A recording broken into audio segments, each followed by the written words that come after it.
구약성경 스가랴서 14장 1절입니다. 스가랴서 14장 1절부터 8절까지 되겠습니다. 여호와의 날이 이르리라. 그날에 네 재물이 약탈되어 너희 중에서 나누이리라. 내가 열국을 모아 예루살렘과 싸우게 하리니 성읍이 함락되며 가옥이 약탈되며 부녀가 욕을 보며 성읍 백성이 절반이나 사로잡혀 가려니와 남은 백성은 성읍에서 끊쳐지지 아니하리라. 그때 여호와께서 나가사 그 열국을 치시되 이왕 전쟁 날에 싸운 것 같이 하시리라. 그날에 그의 발이 예루살렘 앞 곧 동편 감람산에 서실 것이요 감람산은 그 한가운데가 동서로 갈라져 매우 큰 골짜기가 되어서 산 절반은 북으로 절반은 남으로 옮기고 그 산 골짜기는 아셀까지 미칠지라. 유다왕 우시아 때 지진을 피하여 도망하던 것 같이 하리라. 나의 하나님 여호와께서 임하실 것이요 모든 거룩한 자가 주와 함께 하리라. 그날에는 빛이 없겠고 강명한 자들이 떠날 것이라. 여호와의 아시는 한 날이 있으리니 낮도 아니요 밤도 아니라 어두워갈 때 빛이 있으리로다. 그날의 생수가 예루살렘에서 솟아나서 절반은 동해로 절반은 서해로 흐를 것이라. 여름에도 겨울에도 그러하리라. 아멘. 스가랴서 14장 1절부터 8절까지 봉독해 드렸습니다.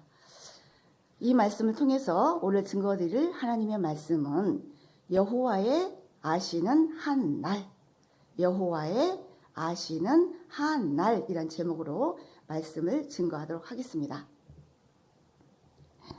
오늘 말씀은 오래전에 우리 총회장님께서 증거하신 말씀인데요. 우리가 자주 들어본 말씀이 아닙니다. 그래서 이 시간 이 말씀을 새롭게 우리의 믿음으로 깨달아보고 새로운 소망을 가져보는 귀한 시간이 되시기를 원합니다. 오늘의 제목은 여호와의 아시는 한 날이라고 해서 하나님께서 말씀하시는 한 날에 대한 예언입니다. 이 여호와의 아시는 한 날을 오늘 본문 말씀 1절에는 여호와의 날이 이르리라 그날에 라고 표현했고 4절에는 그날에 6절에도 그날에는 이라 했으며 8절에도 그날에 라고 여러 번 거듭 말씀하심으로 하나님께서 이 여호와의 아시는 한 날을 반드시 이루시겠다고 다짐하고 강조하고 계심을 알 수가 있습니다. 또한 이 여호와의 아시는 한 날을 다른 말로 심판과 구원의 날이라고도 할 수 있어서 하나님을 대적하는 자들에게는 심판의 날이라면 하나님의 백성에게는 구원의 날이요 회복의 날이라는 것입니다. 그래서 이 말씀을 그냥 무작정 성경을 읽는다고 외운다고 알 수 있는 것이 아니라 하나님께서 진리의 성령을 통하여서 알게 해주지 않으면 알 수 없는 비밀한 내용이 바로 오늘의 말씀입니다. 왜냐하면 오늘 본문에 기록되기를 감람산 한가운데가 동서로 갈라진다고 했는데 만약 산이 동과 서로 갈라진다면 분명 주변이 다 지진으로 무너질 게 뻔한데 어떻게 산만 절반은 북으로 절반은 남으로 옮겨질 수가 있겠습니까? 그렇기에 호세아서 14장 9절로 보시면 누가 지혜가 있어 이런 일을 깨달으며 누가 총명이 있어 이런 일을 알겠느냐. 여호와의 도는 정직하니 의인이라야 그 도에 행하리라. 그러나 죄인은 그 도에 거쳐 넘어지리라 한 것입니다. 그렇다면 오늘 본문 말씀은 의인이라야만이 알 수 있는 내용이요 하늘에 택하심 있고 총명 있는 지혜자만이 오늘 증거되는 말씀이 기쁨이 되고 은혜가 되고 큰 축복이 될 줄로 믿습니다. 그럼 오늘 본문 말씀 우리 스가랴서 14장 1절부터 보시도록 하겠습니다. 스가랴서 14장 1절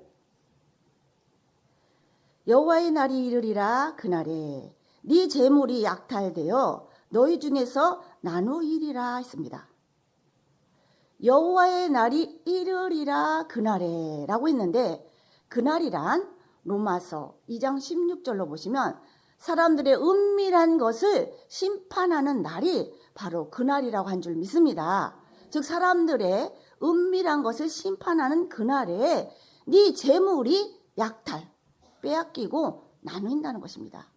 이것을 문자 그대로만 보면 하나님 심판이 있을 때 내가 가졌던 돈, 재산, 재물 이런 것들이 다 빼앗기고 다 나눠지겠구나 생각할 수도 있겠지만, 여기서의 재물은 실상의 재물을 말함이 아닙니다.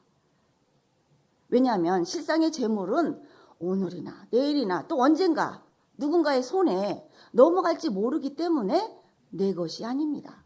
그러나 아무도 빼앗아갈 수 없고 영원히 가져갈 수 없는 재물이란 오직 내 머릿속에 깨달은 말씀 같은 하늘 재물만이 곧 내 것인 줄 믿습니다.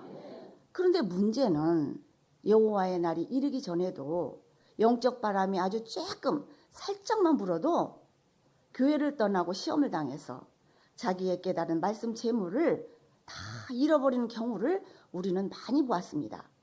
그러니 정작 진짜 여호와의 날이 이르렀을 때는 자기가 가지고 있던 재물이 모두 어떻게 되겠습니까? 모두 빼앗기고 다 나눠지게 되었다는 것입니다. 다시 말해 심판날에 참 진리가 없고 믿음도 없고 신앙이 가벼운 신앙을 가진 자는 자기의 깨달은 말씀 재물이 다 겨같이 날아가 버리고 신앙도 타락하게 된다는 뜻입니다. 그러나 반대로 심판날에 참 진리를 가지고 무게 있는 신앙을 가진 자는 자기의 깨달은 말씀 재물이 하나도 빼앗기지도 나눠지지도 않는 축복이 있게 될 줄 믿습니다. 그런데 왜 이렇게 그날 심판날에 재물이 약탈되고 나눠지는 이유는 과연 무엇 때문일까요? 그것은 하나님께서 열국을 모아 예루살렘과 싸우게 하셨기 때문이었습니다. 우리 다음 본문 말씀 스가랴서 14장 2절 보시겠습니다. 내가 열국을 모아 예루살렘과 싸우게 하리니 했습니다. 누가 열국을 모았다고 했어요?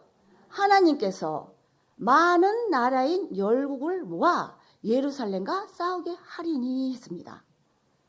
여호와의 하시는 한 날 심판날에 하나님께서 열국을 모아 예루살렘과 싸우게 하셨는데 왜 싸우게 하셨느냐? 하나님이 시온에 예루살렘에 돌아오시기 위함이었습니다. 스가랴서 8장 3절로 보시면 나 여호와가 말하노라 내가 시온에 돌아왔은즉, 내가 어디에 돌아왔은즉? 시온에 돌아왔은즉 예루살렘 가운데 거하리니 라고 했어요. 하나님께서 시온에 돌아오셨다는 것은 하나님이 이전에 시온을 떠난 적이 있었다 없었다? 있었다는 말씀이죠. 스가랴서 1장 16절에도 보시면 그러므로 여호와가 이처럼 말하노라 내가 긍휼히 여김으로 예루살렘에 돌아왔은즉, 예루살렘에 돌아왔다는 것은 하나님께서 이전에 예루살렘을 떠난 적이 있었지만 다시 돌아왔은즉 내 집이 그 가운데 건축되리니 예루살렘 위에 목줄이 치어지리라 나 만군의 여호와의 말이니라 하셨다 하라 했습니다. 이처럼 하나님께서 시온에 예루살렘에 돌아오시기 위해서 심판날에 열국을 모아 예루살렘과 싸우게 하셨고 이로 인해 재물이 약탈되고 나뉘어졌던 것입니다. 이는 영적 예루살렘이 이루어지는 그곳에서 많은 종파들의 종교 전쟁이 있을 것이고 동시에 실상의 전쟁도 있을 것이라는 말씀입니다. 우리 다시 스가랴서 14장 2절 다시 보실까요? 내가 열국을 모아 예루살렘과 싸우게 하리니 성읍이 함락되며 가옥이 약탈되며 부녀가 욕을 보며 성읍 백성이 절반이나 사로잡혀 가려니와 남은 백성은 끊쳐지지 아니하리라 했습니다. 하나님께서 열국을 모아 예루살렘과 싸우게 하셨을 때 성읍이 함락되며 가옥이 약탈되며 부녀가 욕을 본다 했는데 성경에서의 분열한 여자인 목자를 상징하고 있습니다. 그래서 요에서 1장 18절로 보시면 요에서 1장 18절 생축이 탄식하고 소떼가 민망해하니 이는 꼴이 없음이라 양떼도 피곤하도다 라고 했는데 생축, 살아있는 가축이 어떻게 탄식하고 일꾼된 소가 어찌 민망해할 수가 있겠습니까? 이는 꼴이 없음이라 했으니 소나 생축으로 비유된 일꾼된 하나님의 목자들이 꼴이 없어서 말씀이 없어서 탄식하고 민망해하며 치욕을 부린다는 것입니다. 그래서 양떼도 피곤하고 성읍도 함락되고 가옥이 약탈되어서 남은 백성 성읍 백성 절반이나 사로잡혀 가리라 한 것입니다. 그런데 어떤 백성은 성읍에서 끊쳐지지 않는다 했습니까? 예, 남은 백성은 성읍에서 끊쳐지지 않는다 했습니다. 그러면 여기서 이 말씀을 통해서 볼 때 남은 백성이란 전쟁 중에서도 하나님께 받았던 보아의 말씀을 하나도 한 톨도 빼앗기지도 나눠지지도 아니한 그 누가 무슨 소리를 해도 이 말씀이 구원이라는 것을 믿고 확신하여서 다른 것은 하나도 생각지 않는 눈이 어두워지지 않은 자를 가리켜 남은 백성이라 일컫고 있다는 사실을 알아야 할 줄 믿습니다. 즉 어떠한 고난과 어려움이 와도 예루살렘을 떠나지 아니하는 자가 남은 백성이란 뜻입니다. 그래서 이사야서 4장 3절로 보시면 시온에 남아있는 자, 예루살렘에 머물러 있는 자, 곧 예루살렘에 있어 어떤 자 중?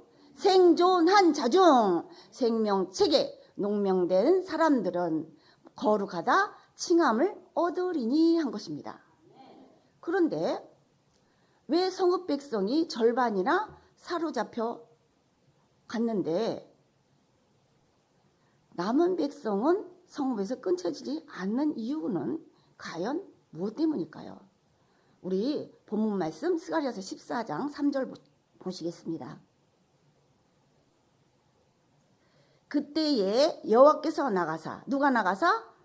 하나님 여호와께서 나가사 그 열국을 치시되, 분명 앞전에는 하나님께서 열국을 모셨는데 이제는 그 모셨던 열국을 치신다는 것입니다. 그 열국을 치시되 이왕 전쟁 날에 싸움과 같이 하시리라 했습니다.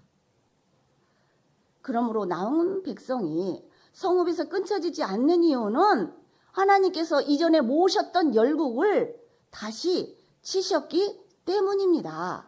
이것은 마치 젊은 데이트하는 사람이 그런 사람을 깡패가 묶어놓고 칼로 찌르려고 할 때 경찰관이 호각을 불고 나타나듯이 불이 났어요.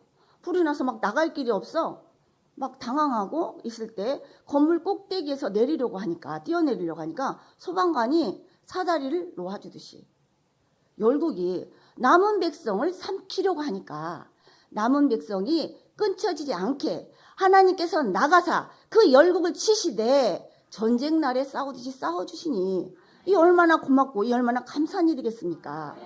그런데 기왕 하나님께서 싸워주실 거면 처음부터 싸워주시지. 왜 성읍 백성 절반이나 사로잡혀 가고 난 뒤에 싸우시냐? 그것은 어차피 죽기로 작정된 사람들을 씨 가름하듯이 가리고 난 후에 남은 자를 위해 싸워주시겠다는 뜻입니다. 우리 다음 말씀 스가랴서 14장 4절로 보시겠습니다. 그날에 그의 발이 예루살렘 앞 그 동편 감람산에 서실 것이요 있습니다. 여기 감람산은요 과거 역사가 매우 깊고 유래가 많은 산으로 다윗의 아들 압살롬이 난을 일으켜 아버지 다윗을 죽이려고 할 때 다윗이 피난한 장소가 감람산이었습니다. 또한 우리 예수님께서도 십자가 지시기 전에 땀방울이 핏방울이 되도록 하나님께 기도하며 호소했던 산이었으며 예수님께 승천하셨던 산도 감람산이었습니다. 이런 감람산에, 예루살렘 앞 곧 동평 감람산에 누구의 발이 그날에 서신다 했습니까? 하나님의 발. 시온의 예루살렘에 돌아오신 하나님의 발이 우뚝 서신다는 것이죠. 본디 감람산은 감람나무가 많기 때문에 감람산이라 하는 것인데, 이 감람산의 감람나무는 아주 귀하고 값비싼 향유를 내는 기름나무로 성경에서는 기름받은, 기름 사람들이 많이 모여있는 산을 두고 감람산으로 비유하고 있는 줄 믿습니다. 그래서 요한 1서 2장 20절에도 보시면 너희는 거룩하신 자에게서 기름 부음을 받고 모든 것을 아느니라 라고 했으니, 그날에 하나님이 발이 예루살렘 앞 동평 감람산에 서신다는 말씀은 하나님의 말씀으로 모든 것을 알아 거룩하게 된 사람들이 모여있는 신앙의 산에 하나님의 신이 임재하신다는 말씀이었습니다. 우리 다시 스가랴서 14장 4절 보실까요? 스가랴서 14장 4절. 그날에 그의 발이 예루살렘아 곧 동평 감람산에 서실 것이요, 감람산은 그 한가운데가 동서로 갈라져 매우 큰 골짜기가 되어서 산 절반은 북으로 절반은 남으로 옮기고 있습니다. 여기 감람산 한가운데가 동서로 갈라진다고 했는데, 이는 실상의 산이 갈라짐을 말함이 아닙니다.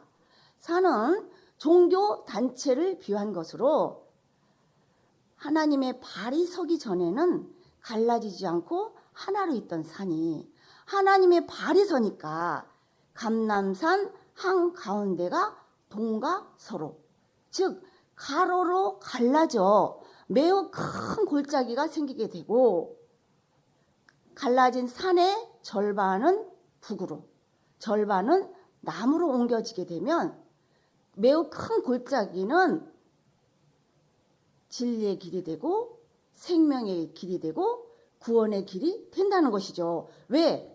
감람산 한가운데가 가로로 동서로 이렇게 딱 갈라지면 절반은 북으로 절반은 남으로 옮겨지면 이 가운데가 매우 큰 골짜기가 되는데, 이 골짜기는 동서로 뚫리고 동서로 뻗을 것이라는 거죠.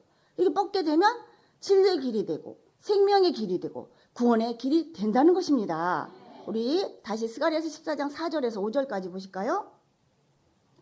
그날에 그의 발이 예루살렘 앞 곧 동평 감람산에 서실 것이요, 감람산은 그 한가운데가 동서로 갈라져 매우 큰 골짜기가 되어서 산 절반은 북으로 절반은 남으로 옮기고, 5절 그 산골짜기는 아셀까지 미칠지라. 여기 아셀은 예루살렘 인근 지역으로 감람산 골짜기는 아셀까지 미칠 정도라는 것이죠, 크기가.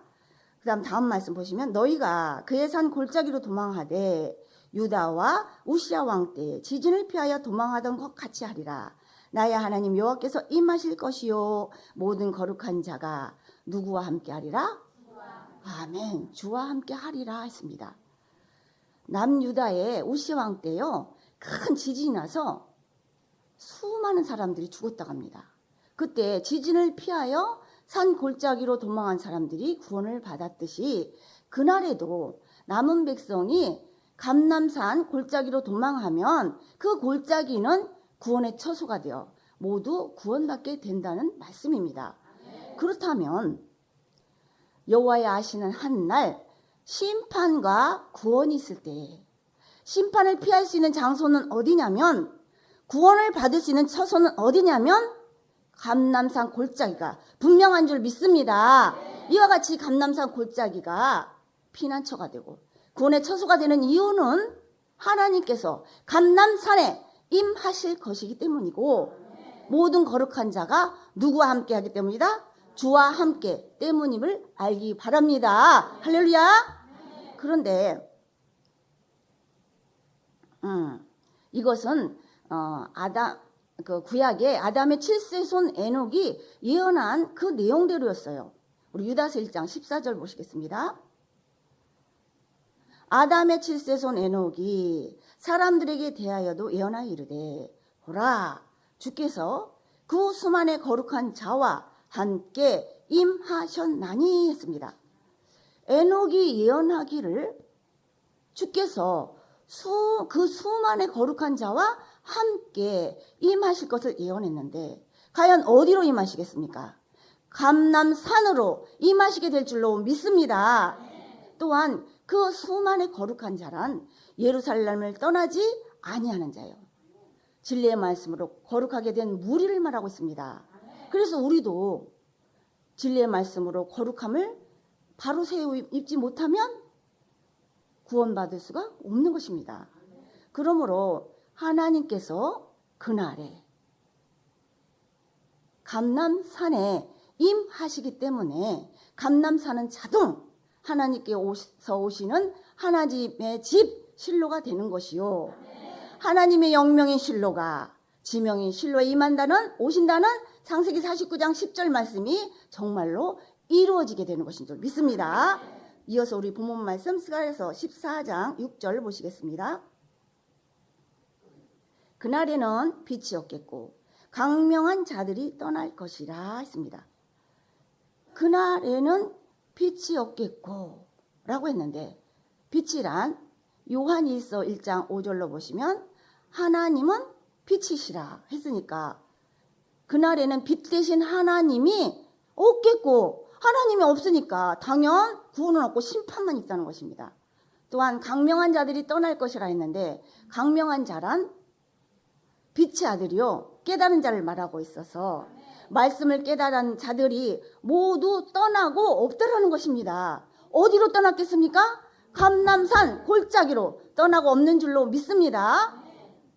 그런데 이 모두 떠나고 없잖아요. 이것을 이미 구약 때부터 성경에 기록되기를 긴박한 심판이 있을 때마다 항상 떠나라 하고 있습니다. 예를 들면 구약의 노세게 어디로 도망을 했어요? 산으로 소알성으로 도망을 했잖아요. 노아 때도 노아 방주로 떠났죠. 마태복음 25장 4절에도 슬기로운 자들은 그릇에 기름을 담아 등과 함께 어떻게 했더니 가져갔더니 해서 슬기로운 자들 슬기로운 다섯 처녀들도 그릇에 기름을 담아 등과 함께 어디론가 떠나고 있습니다. 그러므로 그날 심판날에 구원의 빛은 없겠고 광명한 자들은 모두 떠난다는 사실을 알기 바랍니다. 우리 다시 스가랴서 14장 6절에서 7절까지 보겠습니다. 그날에는 빛이 없겠고 광명한 자들이 떠날 것이라. 7절 여호와의 아시는 한날이 있으리니 낮도 아니요 밤도 아니라 어두워 갈 때에 빛이 있으리로다 했습니다. 여호와의 아시는 한날이 있는데 그날은 낮도 아니요 밤도 아니라 했습니다. 낮도 아니고 밤도 아니라면 이때는 어느 때겠습니까? 어두워 갈 때요. 이는 실제로 어둡다가 아니라 영적으로 어두워 갈 때를 말합니다. 그래서 사람들의 마음이 어두워져 가고 온 세상에 빛이 없고 진리가 없어서 구원의 길이 없어서 막막한 그런 때에 생명의 빛이 있게 된다는 말씀인 줄 믿습니다. 다음 스가랴서 14장 8절입니다. 그날에 생수가 어디에서 솟아나서 예루살렘에서 솟아나서 절반은 동해로 절반은 서해로 흐를 것이라. 여름에도 겨울에도 그러하리라 했습니다. 여기서의 생수는 다른 날의 생수가 아니라 그날의 생수를 말합니다.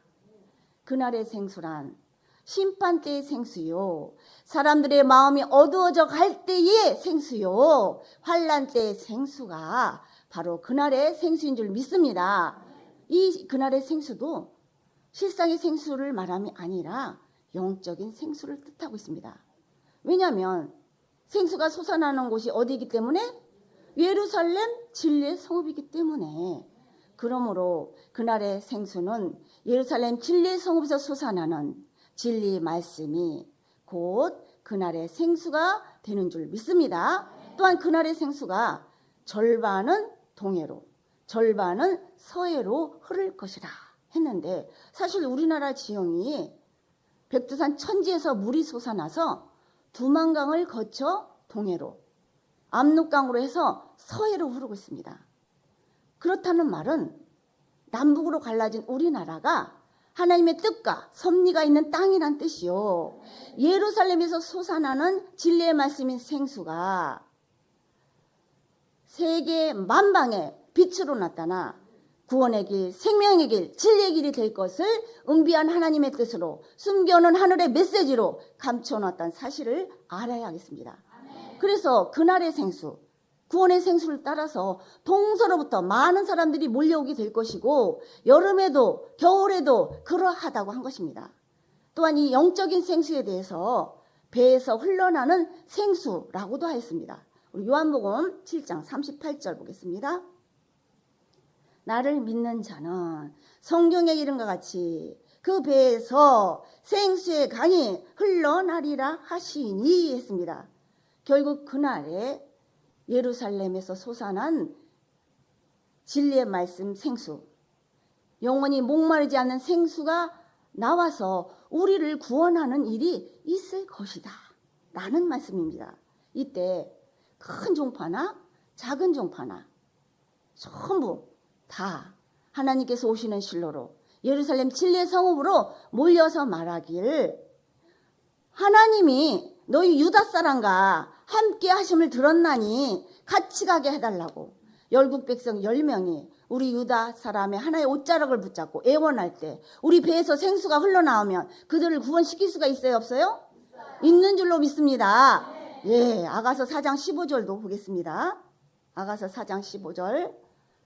너는 무엇이요? 동산의 샘이요. 너는 또 무엇이요? 생수의 우물이요. 레바논에서부터 흐르는 시내로구나 했습니다.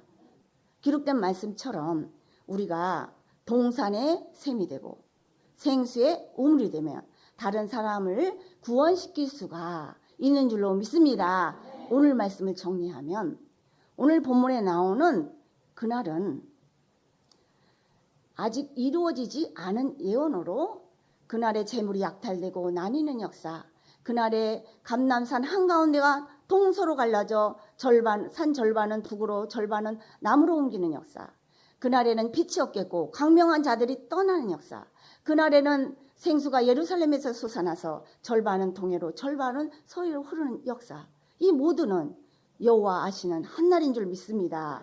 이 여호와의 아시는 한날 하나님의 말씀이 흐르는 진리의 산에 생수가 흐르고 이 생수를 마시는 자 예루살렘 가운데 거하며 금같은 말씀이 우리의 뇌 속에, 우리의 가슴 속에, 우리 피 속에 들어가서 내 자신이 동산의 샘이 되고 생수의 우물이 되면 14만 4천의 구원의 역사를 이룰 수가 있는 줄로 믿습니다. 이미 빛의 아들이요 광명한 자들이 되신 여러분, 오늘 증거된 말씀과 같이 사랑하는 우리 총회장님께서는 기록된 성경을 이루시기 위해서 세계 기독청을 세우셨고 세계 복음을 위하여 신명을 다하자라는 대명까지 주셨습니다. 그렇다면 우리는 실로가 세계상에 드러날 때까지, 세계 복음화를 이룰 때까지 수수꾼으로서 의의 병기가 되어야 할 것이요 신명을 다하는 자로 나타나시기를 예수 그리스도의 이름으로 간절히 축원을 드립니다. 예, 말씀을 마치겠습니다.